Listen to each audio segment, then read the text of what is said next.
The Grand Assembly Hall floated in the darkness of space, a massive ring of glass and metal that orbited the neutral world of Prime.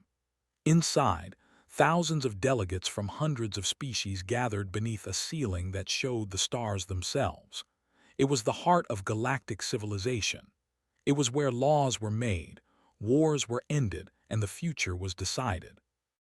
Ambassador Jinnah stood at the center of the great hall, surrounded by aliens of every shape and size. Some had scales, some had feathers, some had no solid form at all. They watched her with eyes, sensors, and organs she could not name.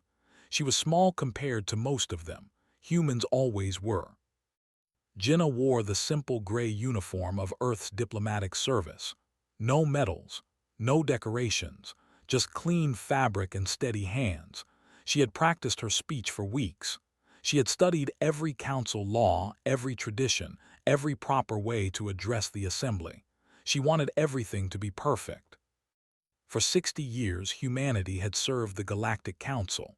They arrived as newcomers to a universe that was already old. The great species had built their empires long before humans learned to make fire. When Earth finally reached the stars, the Council allowed them to join, not as members but as guests, observers, helpers. And humans helped. They helped more than anyone expected. When the plague swept through 3 systems and killed millions, it was a human doctor named who found the cure. She worked for 2 years without rest, and she gave her research to the Council for free.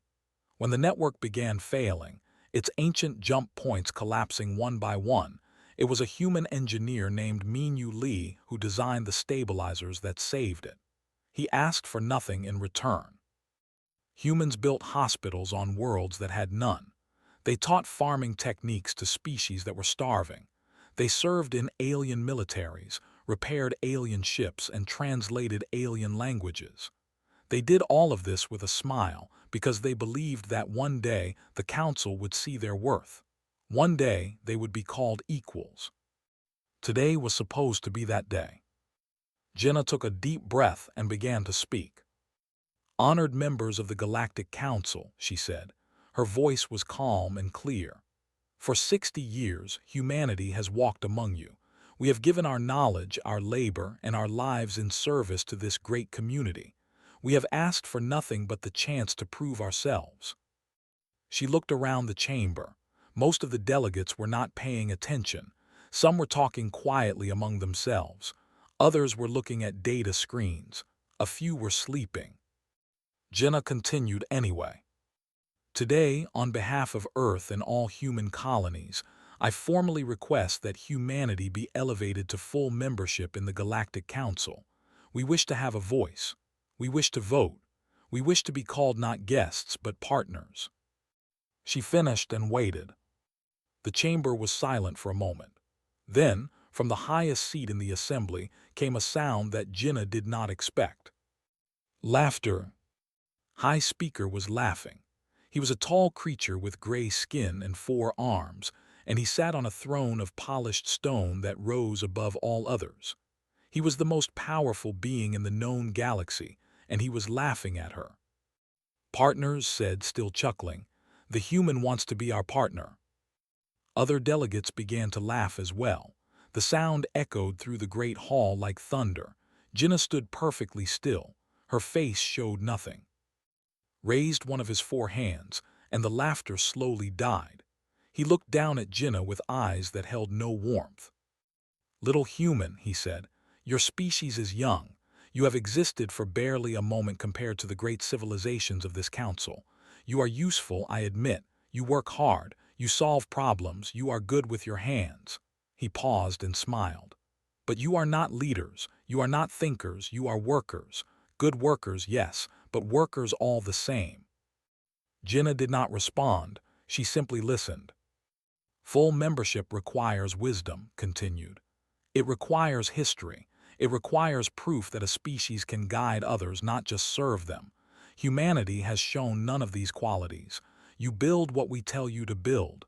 You fix what we tell you to fix. This is your role. This is your place." He leaned forward on his throne. "I will offer you a gift, human. I will grant your species continued observer status for another 100 years. In that time, perhaps you will learn, perhaps you will grow, perhaps your children's children will be ready for what you are not." He waved his hand dismissively. "Be grateful. Many species wait 1,000 years for such an opportunity." The chamber murmured in agreement. Delegates nodded their heads, or whatever parts of their bodies served the same purpose. They thought was being generous. They thought he was being kind. Jinnah looked at the high speaker for a long moment. Her eyes were dark and steady. She did not argue. She did not beg. She did not explain all the ways humanity had saved the Council from its own failures. Instead, she simply bowed. It was a human gesture, a sign of respect, but there was something different about this bow. It was not the bow of a servant accepting orders. It was the bow of someone saying goodbye. Jinnah collected the documents she had brought, the formal request, the evidence of human contributions, the carefully prepared arguments that no one had bothered to read. She placed them neatly in her case. Then she turned and walked toward the exit. She did not look back, not once. Watched her go with amusement. "Humans," he said to the delegates around him, "so dramatic. She will return tomorrow with apologies and gratitude. They always do." The assembly laughed again and moved on to other business. Within minutes, they had forgotten about the small human woman and her foolish request. Outside the Grand Assembly Hall, a human ship waited in the darkness. It was called the Horizon's End, and its captain was a woman named. She stood at the airlock as Jinnah walked aboard. Their eyes met. "How did it go?" asked, though she already knew the answer. She could see it in Jinnah's face. "They laughed," Jinnah said quietly. "They called us workers, tools. They offered us another century of waiting." Nodded slowly. She had expected this. Part of her had hoped for something different, but hope was a luxury that humans could no longer afford. "What did you say?" asked. "Nothing," Jinnah replied. There was nothing left to say. Turned and walked to the ship's communication center. Her crew watched in silence as she activated the long-range transmitter. She entered a code that only a handful of humans knew, a code that had been prepared years ago, just in case this moment ever came. She typed 6 words and sent them to Earth.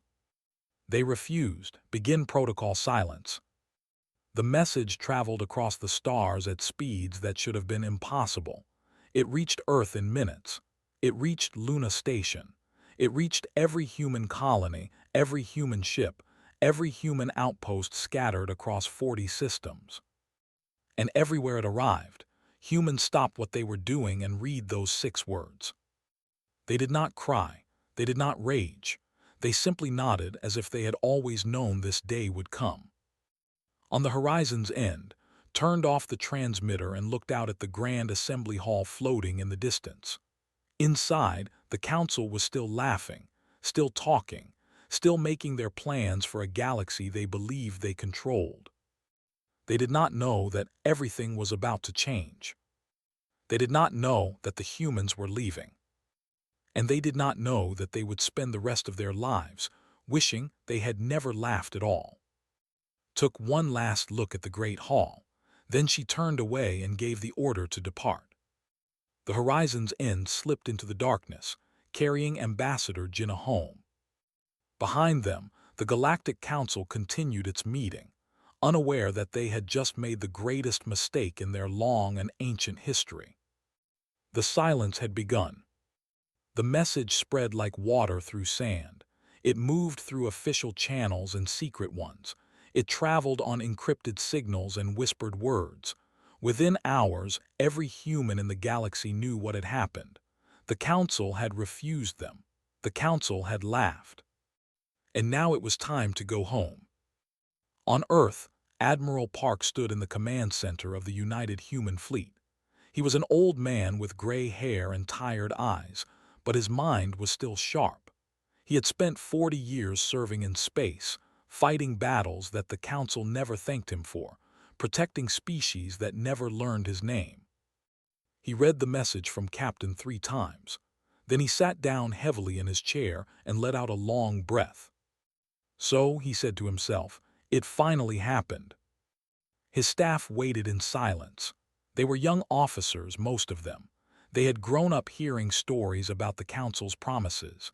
They had believed that if humans just worked a little harder, gave a little more, the galaxy would accept them. Now they knew the truth. Stood and looked at his officers. Begin the recall, he said.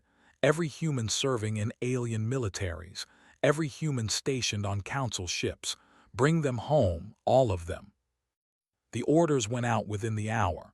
Across the galaxy, human soldiers, pilots, and crew members received the same instructions.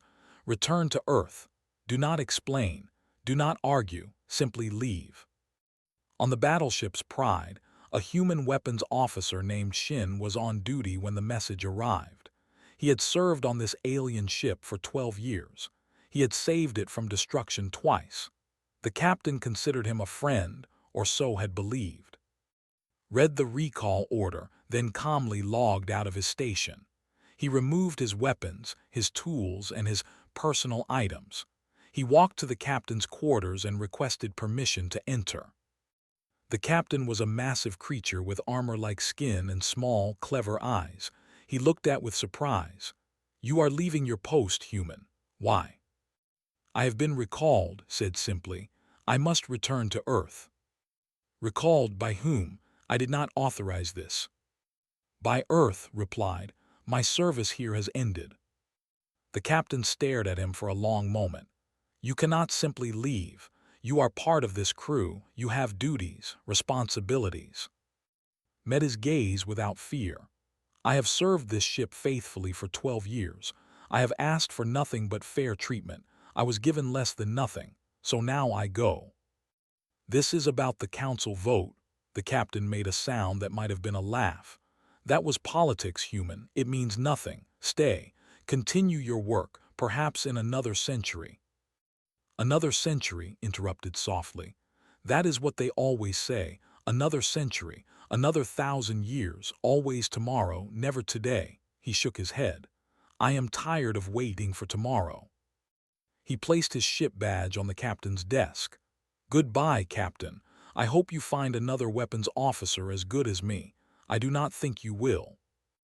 Then he walked out, leaving the captain staring at the empty doorway. All across the galaxy, similar scenes played out. Humans left their posts quietly, professionally, without anger or drama. They thanked their colleagues, collected their belongings, and departed on transport ships heading toward Earth. The aliens they left behind were confused. This was not normal behavior. When other species were insulted, they protested loudly. They demanded apologies. They threatened and complained. But the humans did none of these things. They simply left. It was unsettling. On the medical station Helix 7, Doctor was packing her laboratory when her alien colleague, a being named, entered the room. Said, "What are you doing? We have patients. The new plague samples arrived this morning. We need to begin analysis." Continued packing. Her movements were slow and careful. She wrapped each instrument in protective cloth. She organized her notes into neat stacks. I am leaving, she said. The analysis will have to wait. Leaving? You cannot leave. You are the best researcher we have. The council depends on your work. Paused and looked at. They had worked together for 15 years, had always been kind to her. He was one of the good ones. The council does not want me, said gently. They made that clear. They want my work, yes, but not me. There is a difference. That is not true. Everyone respects you. Everyone knows what you have done. They know, agreed. But knowing and respecting are not the same thing. They know that I cured the plague. They know that I saved millions of lives. But when we asked to be called equals, they laughed. They called us workers, tools. She smiled sadly. A tool does not have feelings. A tool does not have pride. But I do. She handed him a data chip. This contains everything you need to continue the basic research. The advanced work is encrypted. It stays with me. Took the chip with trembling hands. Please, we need you. I know, she said. That is why I am leaving. She walked out of the laboratory that had been her home for 15 years. She did not look back. On the engineering station Delta 9, Minyu Lee was even busier. He moved through the corridors with purpose, carrying tools and equipment. His alien supervisors watched him with growing concern. Engineer Lee, one of them called out, "What are you doing with those stabilizers?" Minyu stopped and turned. He was a short man with strong hands and a quiet voice. He had designed half the systems on the station. He had worked 18-hour days for years, fixing problems that no one else could solve. "I am replacing them," he said. "The human-designed stabilizers are being removed. I am installing standard council models in their place." Why? The human designs are superior. They operate at 3 times the efficiency. Yes, Minyu agreed. They are superior, but they are also ours. We made them. We shared them freely because we believed we were partners. We were wrong. He continued working. The standard models will function, not as well, but they will function. This is madness. You are crippling the entire network. Minyu finished his work and stood up. "No," he said. "I am simply taking back what we gave. The network will still work. It will just be slower, less stable, more dangerous." He shrugged. "But that is not my problem anymore." He gathered his tools and walked toward the transport bay. Behind him, warning lights began to flash as the inferior stabilizers struggled to maintain the system. On the agricultural world of 4, an old human woman named was loading her belongings onto a small transport ship. She had lived on this planet for 30 years. She had taught the local farmers how to grow crops in difficult soil. She had helped them survive 3 famines. A young male watched her from the edge of the field. His name was, and he had known his entire life. She had taught him to read. She had given him his first set of farming tools. "Where are you going?" asked. Stopped and looked at him. Her face was lined with age, but her eyes were bright. "Home," she said. "We are all going home." "But this is your home. You have lived here longer than I have been alive." "No, child," shook her head. "This was never my home. I was only visiting.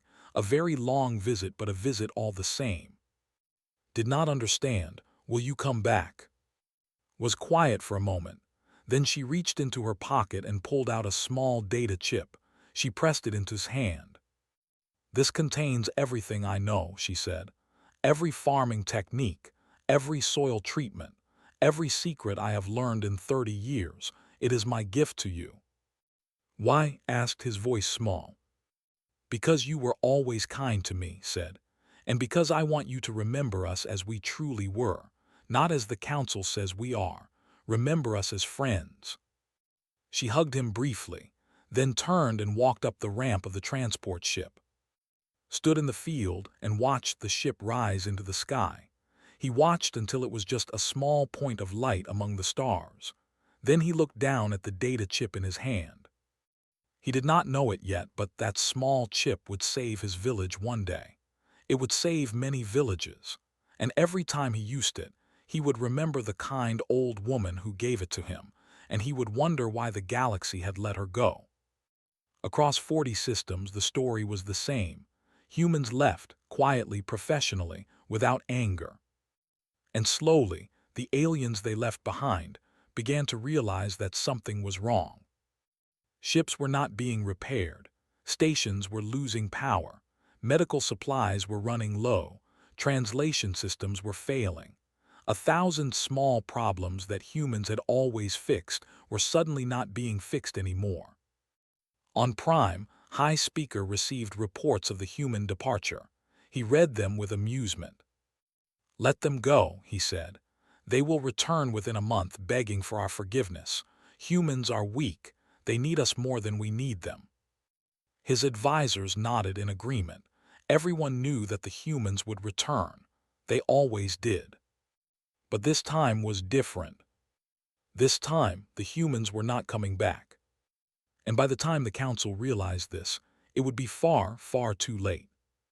3 months had passed since the day the council laughed. In that time, over 2 million humans had returned to Earth and its colonies. They came from every corner of the galaxy, carrying their belongings and their memories. Some were angry, some were sad, most were simply tired. The Horizon's End was the last human ship still in Council space. It moved slowly through the darkness, collecting the final groups of human civilians from stations and outposts that had been their homes for decades. Captain stood on the bridge, watching the stars pass by. She was not a young woman anymore. Her hair was streaked with gray and there were lines around her eyes. She had served in the human fleet for 30 years. She had seen wonders that most people could not imagine. She had also seen cruelty, indifference, and casual contempt. "Captain," her navigator said, "we are approaching the border." Nodded, the border, the invisible line where Council space ended and human territory began. Once they crossed it, they would be home, safe, free from the species that had used them for 60 years. But they had one more stop to make. A small shuttle was approaching, requesting permission to dock. Recognized the signal. It was Delegate, one of the few council members who had never treated humans with scorn. "Let him board," said. Came alone. He was a thin creature with soft blue skin and large, dark eyes. He walked onto the Horizon's End with careful steps, looking around at the human crew with something like sadness. Met him in the observation room. Through the windows, they could see the border markers blinking in the distance. Beyond them lay Earth's protected zone, where no alien ship could enter without permission. "Thank you for seeing me," said. His voice was soft and musical. "I know I have no right to ask." Gestured to a chair. "Sit, I will make tea." Watched her prepare the human drink. He had always enjoyed tea. It was warm and calming, and it reminded him of the humans he had known over the years. Good people, kind people. "Why," he asked finally, "why are you truly leaving?" Poured the tea and sat across from him. She took a moment to collect her thoughts. "Do you know how many diseases we cured for the Council?" she asked. Shook his head. 47. 47 different plagues and sicknesses that were killing millions. We cured them all and we gave the cures away for free. We asked for nothing. "I know," said. "Everyone knows." "Do you know how many stations and ships we built?" "Many, I think." "Over 800. We designed the systems. We built the structures. We trained the crews, and when they broke, we fixed them, again and again. We never complained." Was silent. "Do you know how many wars we helped end?" continued. "How many famines we prevented? How many species we taught to farm, to build, to heal? We did all of this for 60 years. We did it because we believed that one day you would see us, really see us, not as workers, not as tools, but as friends." She set down her teacup. "And when we finally asked, when we finally said, 'Please, just let us have a voice, let us sit at your table,' you laughed. Your high speaker called us primitive. He said we were good with our hands, like we were animals, like we were machines." Looked down at his tea. Steam rose from the cup, curling in the recycled air.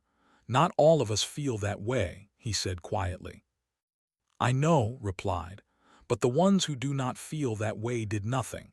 They sat in their seats and let speak for them. They watched Jinnah walk out of that chamber and they did not say a word." She shook her head. "Silence is a choice, Delegate. Your people chose it." "I am here now," said. "I am speaking now." "Yes, 3 months too late." The words hung in the air between them. Did not argue, he could not. She was right and they both knew it. "Is there nothing that could change your minds?" he asked. Considered the question. She thought about all the humans who had served the Council. She thought about who had saved millions of lives and was called a tool. She thought about Minu, whose brilliant designs were taken for granted. She thought about who had spent 30 years teaching farmers and was never once invited to sit at their tables. "No," she said finally. "The time for asking was before, when we were still here, when we still believed. Now there is only the leaving." "But we need you," said. "The galaxy needs you. Without human engineers, the network is failing. Without human doctors, diseases are returning. Without human farmers, worlds are starving. You must see this." "We see it," said. "We have always seen it, but you did not. You saw workers, you saw servants. You saw a species that would keep giving forever no matter how you treated us." She finished her tea. "You were wrong." Set down his cup. His hands were trembling. "What will happen to us?" "I do not know. That is no longer our concern." "You would let millions die, billions." His eyes hardened. "We let millions die already. Our doctors worked until they collapsed saving your people. Our engineers died in accidents repairing your stations. Our soldiers fell in battles defending your worlds. And when we asked for respect, you laughed." She stood. "We did not start this, delegate. We are only ending it." Rose as well. He looked at her with eyes full of grief. "I am sorry," he said. "I am sorry for all of it." "I know," said, "but sorry is just a word. It does not bring back 60 years. It does not heal 60 years of wounds." She walked him back to the docking bay. Before he boarded his shuttle, he turned one last time. "Will you remember us?" he asked. "The ones who were not cruel, the ones who tried to be kind." Looked at him for a long moment. "We will remember everything," she said. "The kindness and the cruelty, the friends and the enemies, we will remember all of it. And the silence. Especially the silence." Nodded slowly. Then he boarded his shuttle and departed. Returned to the bridge. Her crew was waiting, watching the border markers grow larger through the windows. They were so close now. Just a few more minutes and they would be home. "Captain," her communications officer said, "we have clearance to cross. Earth is waiting." Nodded, but before she gave the order, she had one more thing to do. "Open a channel," she said. "All frequencies, council-wide broadcast." The officer looked surprised but obeyed. Stood in front of the camera. She took a breath and began to speak. "This message is for every species in council space. My name is Captain of the Horizon's End. I am the last human to leave your territory." She paused, letting the words settle. "For 60 years, humanity served this galaxy. We cured your diseases. We built your stations. We taught your children and fed your hungry. We did this freely, asking only to be accepted as equals." Her voice did not waver. "You refused, you called us workers, you called us tools, you laughed when we asked for respect." Behind her, the border markers blinked steadily. "So now we leave. Not in anger, not in hatred. We leave in silence because there is nothing left to say. You made your choice. Now you will live with it." She reached into her pocket and pulled out a data chip. She inserted it into the console. "This transmission includes a list. Every disease we cured, every station we built, every technology we shared, every war we ended, every life we saved. Write it. Remember it. Remember what we gave and remember what you threw away." The data began streaming across council space. Millions of entries, billions of lives affected. The true measure of humanity's contribution laid bare for all to see. Looked into the camera one last time. "We asked only to belong. We asked only to be seen. You refused. Now you will learn what the galaxy looks like without us." She paused. "Goodbye." The transmission ended. The channel closed. Turned to her navigator. "Take us home."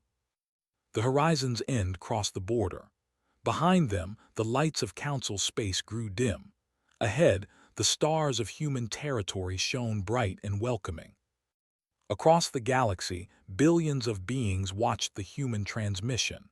They read the list of contributions. They saw the numbers, the staggering, impossible numbers, and for the first time many of them understood. On Prime, High Speaker watched in his private chambers. His 4 hands gripped the armrests of his throne until they cracked. "Foolish humans," he said, but his voice was uncertain. "They will come back, they always come back." But deep in his ancient heart, a small voice whispered that this time was different. This time, the humans were not coming back. and the galaxy would never be the same. 6 months after the last human ship crossed the border, the galaxy began to fall apart. It started slowly. Small problems that no one noticed at first, a station losing power for a few hours, a ship arriving late at its destination, a medical supply running low. In the old days, these things would have been fixed quickly. A human engineer would have found the problem. A human doctor would have found a solution. But the humans were gone now, and no one else knew how to do what they did. On the network, things were getting worse every day.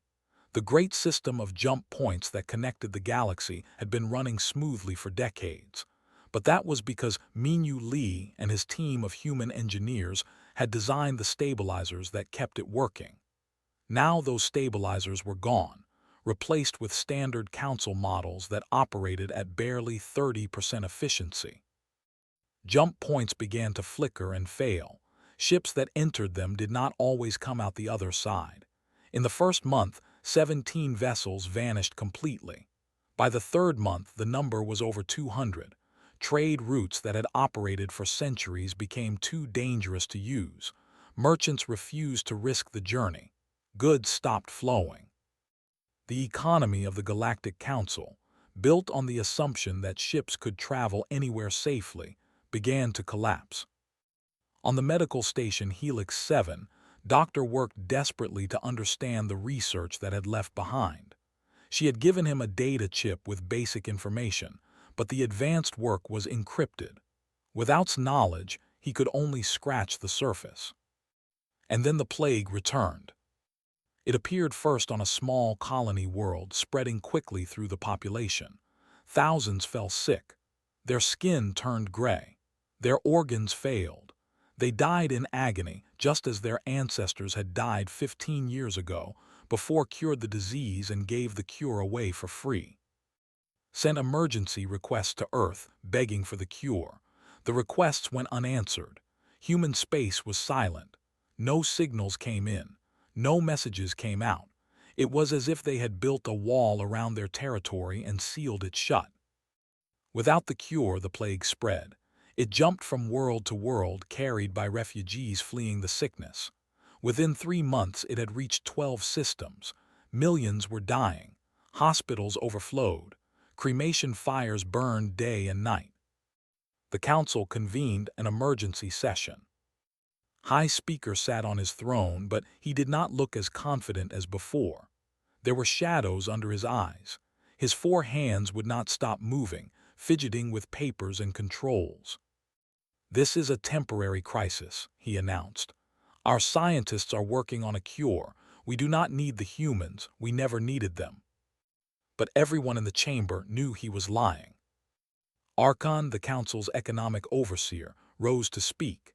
He was a round creature with shiny brown skin and a voice like grinding stones. "High Speaker," he said, "I have completed my analysis of human contributions to the galactic economy. The results are troubling." "Speak," commanded.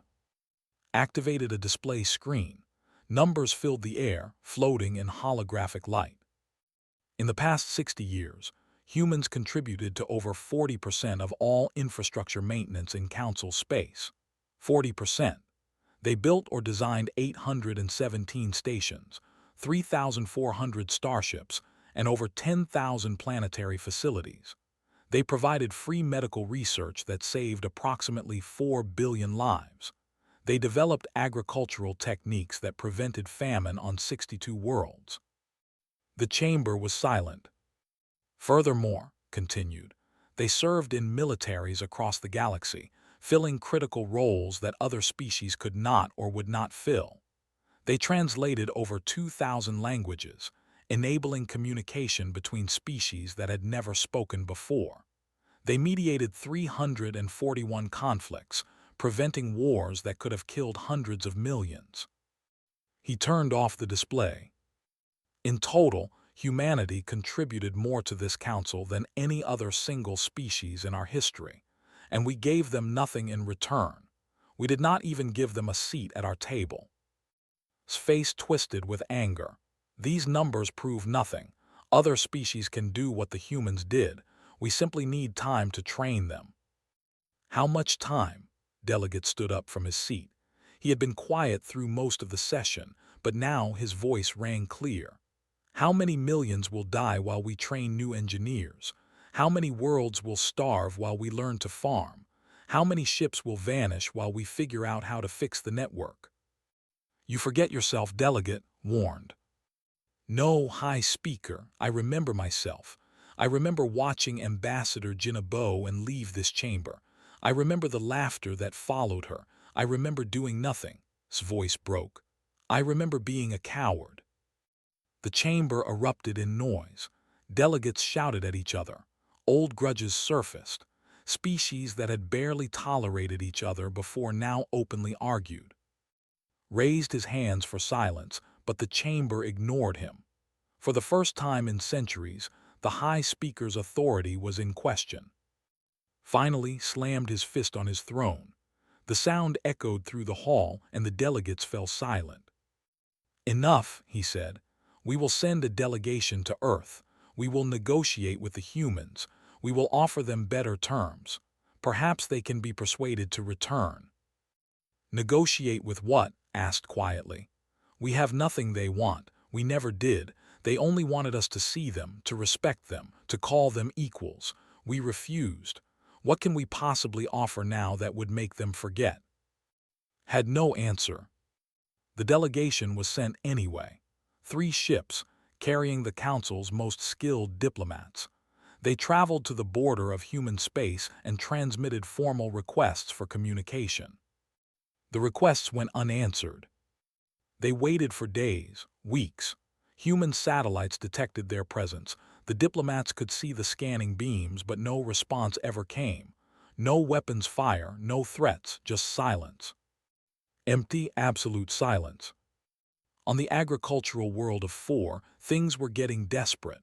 The region had depended on human farming techniques for decades. Now, without human guidance, the crops were failing. Soil that had been carefully balanced was becoming toxic. Plants that had thrived were withering. But in one small village, a young farmer named was keeping his people alive. He used the data chip that had given him. Every night he studied it. Every day he applied what he learned. He rotated crops. He treated the soil. He taught others what he knew. His village survived when others did not. People began to hear about him. They traveled from distant provinces to learn his methods. When they asked where he had gained such knowledge, he told them about. He told them about the kind old woman who had lived among them for 30 years. He told them how she had given him everything she knew before leaving. "Why did she leave?" they asked. "Because we let her," said simply. He built a small monument at the edge of his field. It was just a simple stone with a single word carved into it, a human word that had taught him long ago. "Friend." People came to see the monument. Some laughed at first, but then they looked at its thriving fields, surrounded by dying land, and they stopped laughing. They started to understand. Back on Prime, received report after report of disasters. The network was failing faster than expected. The plague had reached 20 systems. 3 species had announced they were leaving the Council, blaming the core worlds for driving away humanity. War was brewing between the Federation and the Collective. Without human mediators, old grudges were exploding into violence. Both sides were building fleets. Both sides were preparing for battle. The galaxy that humans had helped hold together was tearing itself apart. Sat alone in his chambers, reading the reports. His 4 hands trembled. His ancient mind struggled to understand how everything had gone so wrong so quickly. They were just humans, he whispered to himself. Just small, weak, short-lived humans. How could they have been so important? But he was beginning to understand. The humans had not been weak. They had been strong enough to lift the entire galaxy on their shoulders and carry it for 60 years. They had been strong enough to give everything and ask for almost nothing. They had been strong enough to walk away in silence when they were finally pushed too far. And the galaxy, so proud and ancient, had been too blind to see it. looked out his window at the stars. Somewhere out there, beyond the border, the humans were living their lives in peace. They were not fighting. They were not plotting revenge. They were simply gone. And that was the worst part. They had not even bothered to hate the council. They had simply stopped caring. Closed his eyes and felt something he had not felt in centuries. Fear. 2 years had passed since the humans walked away. The galaxy that had once laughed at them was no longer laughing. The Galactic Council, which had stood for 10,000 years, was breaking into pieces. 3 species had already left, declaring independence from the core worlds. 5 more were threatening to follow. The great alliances that had held civilizations together were crumbling like old stone.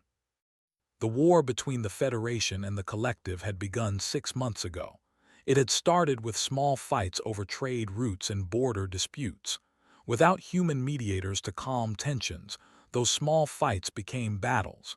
Battles became campaigns. Campaigns became total war.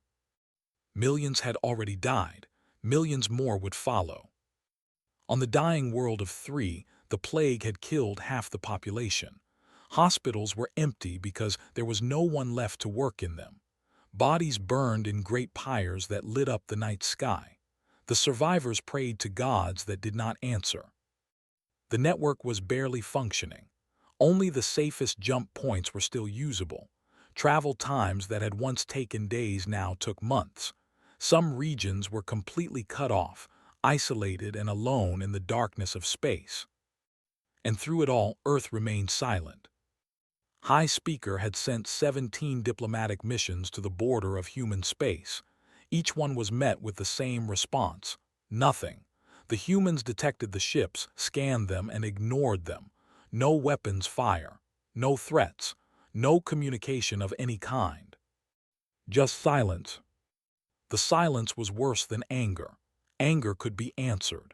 Anger could be negotiated. But silence was final. Silence meant that the humans had said everything they wanted to say when they left, and they had nothing more to add. Was no longer High Speaker. He had been removed from power 8 months ago, after a vote of no confidence. The delegates who had once laughed with him now blamed him for everything. He was exiled to a small moon at the edge of council space, where he lived alone with his regrets. The new High Speaker was a young delegate named.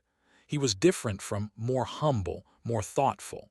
He had been one of the few who did not laugh when Jinnah made her request, but he had also been one of the many who did nothing. Now he was trying to save what was left.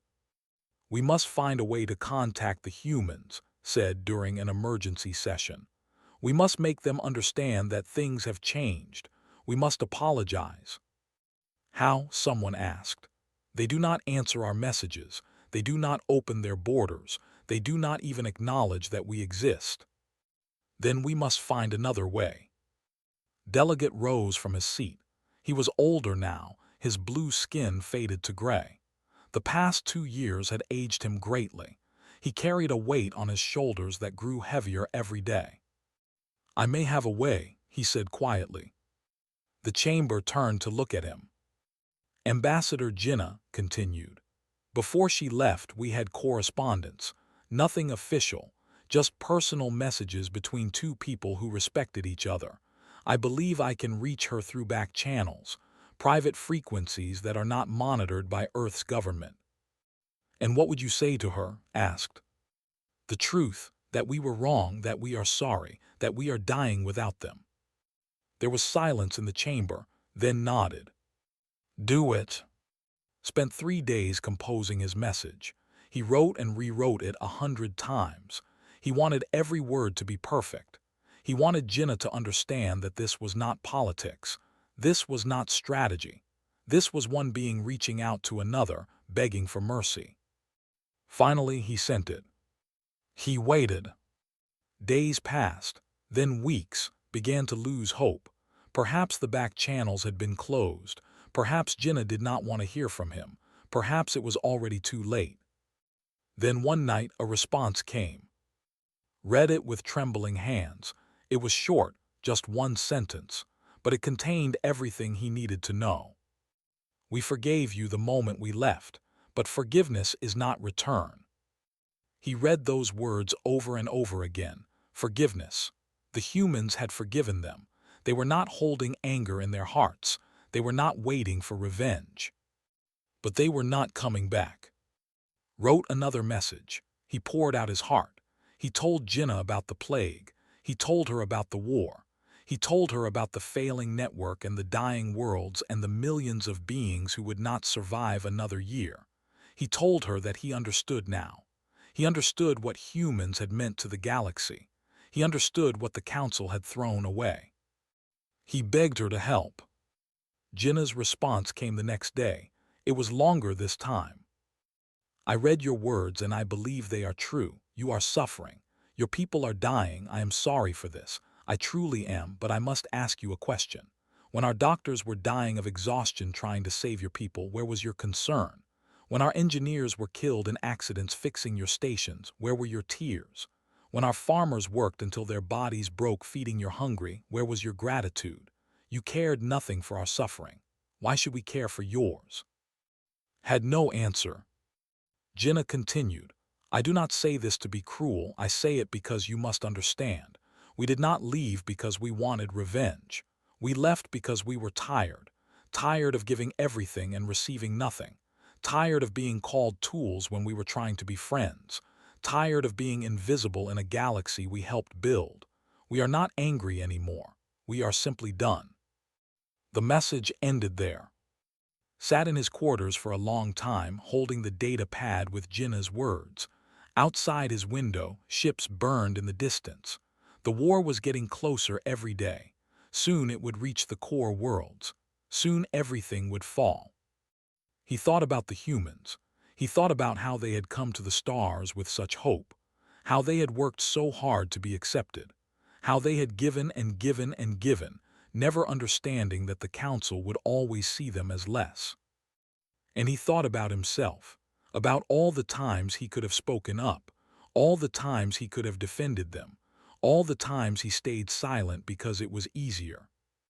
He had called Jinnah a friend, but what kind of friend watches their friend suffer and does nothing? The next day began doing something new. He started talking. He talked to delegates, to reporters, to anyone who would listen. He told them about the humans, not the statistics or the numbers, but the people. He told them about who had worked for 2 years without sleep to cure a plague. He told them about Minyu Li, who had designed systems so brilliant that alien engineers still could not understand them.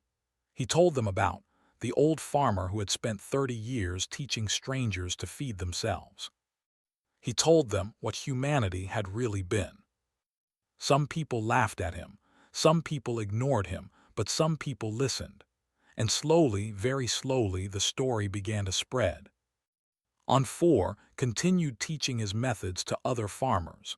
His village had become a center of learning. People came from all over the planet to study the techniques on his data chip, the chip that had given him before she left. He always told them where the knowledge came from. He always told them about the kind old woman with the sad smile. She was my friend, he would say. She was the best friend I ever had. And then he would show them the monument, the simple stone with the single word carved into it. Friend. More monuments began appearing, on other worlds, in other systems, small memorials to the humans who had lived and worked there. Some were built by people who had known humans personally. Some were built by people who had only heard the stories. But they were all carved with the same word. Friend. It was not enough to bring the humans back. Nothing would be enough for that. But it was something, a small light in the darkness, a way of saying, we remember, we were wrong, we are sorry. Whether the humans would ever see these monuments, no one knew. But the people who built them hoped that somehow, across the silence of space, the message would reach them. We remember you. We miss you. We wish you had stayed.